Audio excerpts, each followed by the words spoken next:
Welcome to the Rusted Garden Homestead. I want to show you 2 easy ways to take care of your fall tomato plants. This guy here is going to be protected, so it's going to be growing longer. I want to show you how not to prune this. Don't remove the tops of the plant. Don't remove any of the suckers that are growing. Don't top off your tomato plant, basically. All that does is remove leaves, and it sends energy for them to produce more suckers. With the fall approaching, I want energy to go to the tomatoes that are right down there. So all you do is you get in here and you remove flowers. I'll show you that in a second. Then we're going to go over to my tomato plants that are pretty much done. I'm going to harvest the green tomatoes, cook them, preserve them. But our temperatures have been in the 50s for the last 7 to 10 days. Might even get into the 40s tonight. Those tomato plants are done. I want to show you how to clear the space, fertilize the space, and do it with really 2 steps, which is going to be cut the tomato to ground level, leave the roots in the ground, and then I'll show you some fertilizing things. Real simple ways to prep your tomato beds as the season is ending. For this guy, typically people say top your tomato plants. That means, you know, top off whatever vine is growing and just remove it. And they tell you that that's going to send more energy to the tomatoes, like the guy right in there. There's so many beautiful green tomatoes in here. Here's a cluster. Again, I'm going to be protecting this, so I'm going to let it grow longer. Don't remove leaves. The sun's going to hit the leaves. The leaves are going to create energy. The energy is going to go to your green tomatoes. You just want to go in and remove all the flowers. Just find all the flower clusters. You know, when you have about maybe 4 weeks left of growing time, remove the flowers. They're not going to form tomatoes because you take them away. You're going to keep all the leafy green leaves there. All that energy that gets collected will go to your tomatoes. Now, here's a cluster that's not really going to get big. So remove the flowers, any of the small tomatoes, just get rid of them. Keep the greenery. That's going to give more energy to the tomatoes that are left. They're going to develop, get a little bit bigger. Again, I'll be taking care of this plant through the colder periods that are coming, but the other plants are ready to go. Some of the tomato plants here are doing really well, but I've had the cooler temperatures roll in for the last 7 to 10 days, and that's really 50-degree nights for tomato plants. They continue to grow. We just got some rain. The green looks good. There are tomatoes on there. Again, take off all the green tomatoes. You can preserve those. You can actually pickle green tomatoes. You can do fried green tomatoes. With the cooler temperatures, leaf spot sets in my garden. It usually shows up when it's rainy, when the temperatures get cooler. I'm not treating these anymore. So this is a cluster of 3 plants. This is where I always plant my tomato plants, and this is the technique I recommend for tomatoes, peppers, squash, any place in your garden where you don't plant seeds. These are always going to be transplants. So in spring, I'll dig a hole, put in some good stuff, drop the tomato plant in, let it go. And they look good every year. Here's 3 more. I'm not sure what group I'm going to do. I mean, they do look healthy, but tonight it's going to be 50, so I know that that 40-degree night is coming, and that's just going to take care of the tomatoes. So maybe when your tomatoes are starting to look more like this group. So we'll start here. I'm not going to turn the soil. I'm not going to pull out the roots. Leave the roots in there. They help aerate the soil. They'll decay. They'll give back to the plants. Just clip the vine right at soil level. Leave everything in the ground. Remove your green tomatoes. Use them as you wish. That's all I'm going to do to the ground with respect to clearing it out. I'll remove the weeds, of course. Not going to turn it. Then we're going to throw down some fertilizers and compost. Let it sit. That took less than 10 minutes to clear out the space. I removed the weeds, just kind of roughed up the soil where maybe some weeds were growing, kill off those little seedlings. The tomato leaves down here have leaf spot. That is a fungal disease. I'm still going to compost the tomato leaves. The fungus isn't going to survive on dry, dead material. If you're worried about it, you can certainly just throw them away.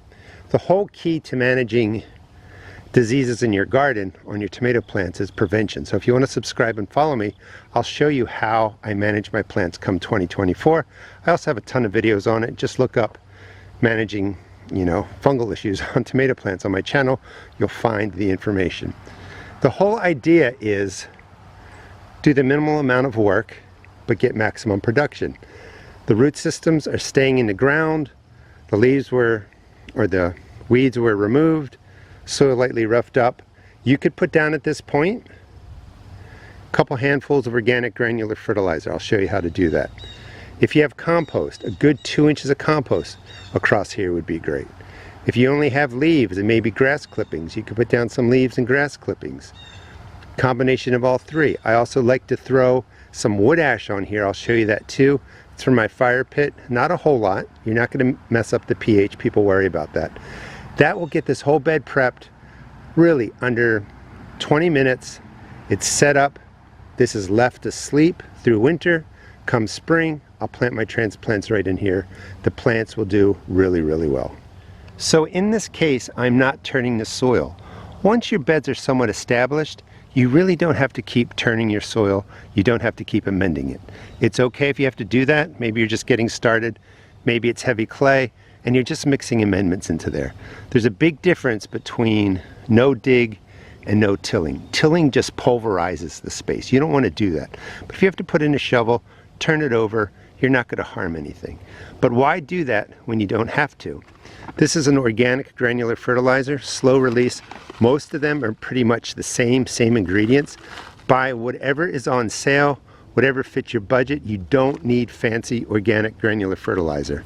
This is going to provide N, P, and K, and that's 1 handful, 2 handful. This space is like, I don't know, 2 feet by 6 feet or something like that. What was that? 3 handfuls, 4 handfuls. That's going to break down. Soil biology will break that down. It will give your tomato plants or whatever you plant in your space N, P, and K. You could do this for peppers, squash, zucchini, any bigger plant that you're putting in transplants. Follow this method. This is organic, yes. It's good for microbes. They enjoy it. But it's not organic matter. It's organic. So it's just basically giving your plants N, P, and K. Feeds the microbes a little bit. But you want lots of organic matter. Compost, leaf compost, combination of both. Mushroom compost. Any organic matter makes a difference. That's what builds beautiful soil. That's what holds water. That's what's good for your plant roots. That's what's good for the soil microbiology in the long run. So the next step is compost. So I'll put that in, pretty straightforward. But people confuse organic fertilizer with organic compost. Compost is the key. You really don't need this if you continually add compost to your garden. It'll save you money in the long run. I also want to show you the potash real quick, or the ash from my wood fires. This is wood ash from my fire pit. I keep all of it. Usually it's dry, nice and white, really dusty. However, I left the lid off so water got in here. A lot of people fear using the wood ash because it's really high in pH. Unless you're putting down handfuls in a pile, it's really hard to influence the pH of your soil. But you're not going to overuse this. At the end of the year, take a handful and just sprinkle it across. As it rains over the late fall and winter, this will get all incorporated into the soil. Next, I'm putting down the compost that, like I was talking about. All that blends together, isn't going to influence the pH of your soil. And potash is a great source of potassium and other minerals, calcium. This really helps with potential blossom end rot, although blossom end rot typically occurs when there's a watering issue, but you know that you're getting calcium in there. This bed is looking really good. Next thing is the compost. And again, if you don't have compost, you could put a couple inches of cut grass on there. Just let it do its thing. You could put fallen leaves on top of that, or just fallen leaves. The idea is what we're adding now is the organic matter for worms to enjoy, soil life to enjoy, and that will really help create a wonderful soil.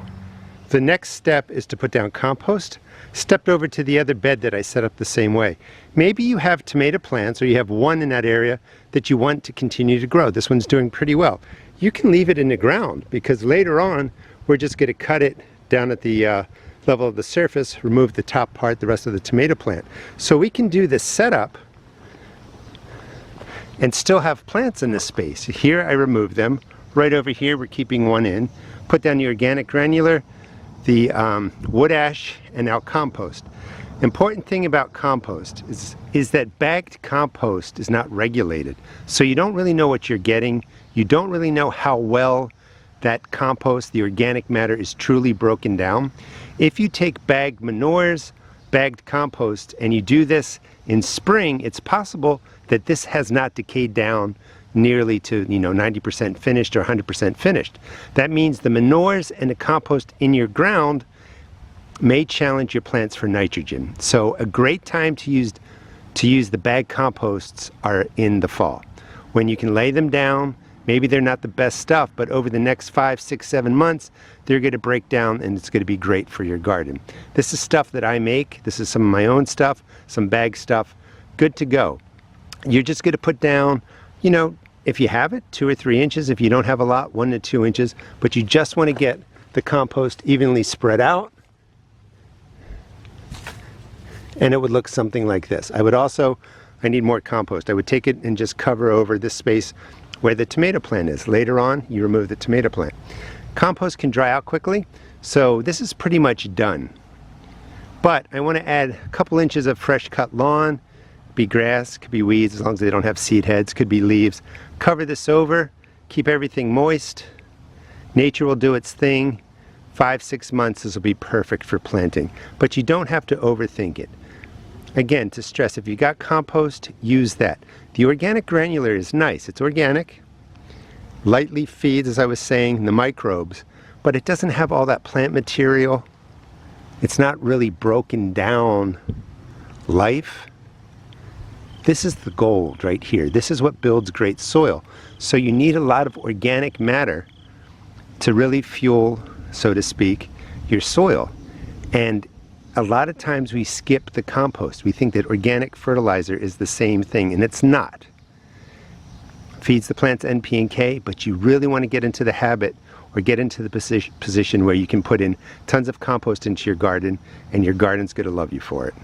This is an arugula plant. It's doing really well. It self-seeded itself there because of the 50-degree nights. It prefers the cool weather. When you're getting into 7, 10, 14 days of 50-degree nights, your tomatoes are going to stop producing. If you feel like you've got some time left, remove the flowers, keep the greenery on there, let that energy get to the bigger tomatoes. The tomatoes will get larger. You may not be able to leave them on a plant till they ripen, but you'll get bigger tomatoes. Plants that were more beat up, like the group in here, cut them off at the roots. Leave it in the ground, layer your soil. This is all you have to do, really, maybe 20 minutes of work. I'll just let this be. Again, I'll throw some leaves down on there or something. Come the spring, I may add some more compost. I'll drop into transplants, make a nice planting hole, feed it with some water-soluble fertilizer, and that plant's going to take off. Less work, but totally effective, and I'm going to have beautiful tomato plants next year. Please subscribe, and I'll show you how I grow in this space. Thanks so much for watching. Please check out my seed shop at therustedgarden.com. Please check out my blog, The Rusted Garden Journal. And I also have a podcast called The Rusted Garden Homestead. You can find all that in the video description. Thanks for watching.